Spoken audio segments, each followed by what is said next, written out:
Two వీలర్లకు toll fee clarity ఇచ్చిన Nitin Gadkari. Two వీలర్స్పై టోల్ ట్యాక్స్ అంటూ బాగా ప్రచారం జరుగుతోంది కదా. ఇక టూ వీలర్స్పై టోల్ గేట్ల దగ్గర ట్యాక్స్ వసూలు చేస్తున్నారని సోషల్ మీడియాలో న్యూస్ వైరల్ అవుతోంది. దీంతో వాహనదారులు గందరగోళంలో పడ్డారు. టూ వీలర్స్ టోల్ ట్యాక్స్ వసూలుపై కేంద్ర మంత్రి నితిన్ గడ్కరీ క్లారిటీ ఇచ్చారు. టూ వీలర్స్పై టోల్ ట్యాక్స్ వసూలు చేస్తారు అనేది తప్పుడు ప్రచారం, అవన్నీ ఊహాగానాలు, పుకార్లు అంటూ కేంద్ర మంత్రి నితిన్ గడ్కరీ కొట్టిపారేశారు.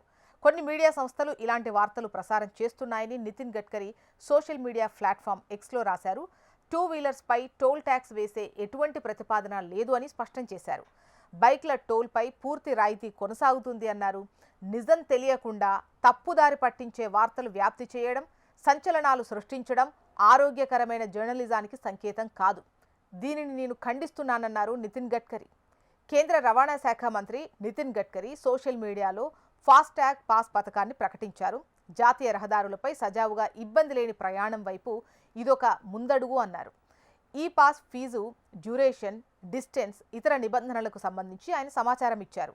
మెట్రో నగరాల్లోని రోజువారీ కార్యాలయ ప్రయాణికులు టోల్ ప్లాజాల వద్ద టోల్ పన్ను చెల్లించడానికి మళ్లీ పొడవైన క్యూలలో నిలబడకుండా సహాయపడే పథకం అని చెప్పారు నితిన్ గడ్కరీ. మరోవైపు national highway authority of India కూడా టూ వీలర్స్పై ట్యాక్స్కు సంబంధించి క్లారిటీ ఇచ్చింది. అదంతా ఫేక్ న్యూస్ అని తేల్చింది. టూ వీలర్స్ ట్యాక్స్ విధించేందుకు కేంద్ర ప్రభుత్వం ప్రతిపాదనలు చేస్తోందని కొన్ని మీడియా సంస్థలు ప్రచారం చేస్తున్నాయి.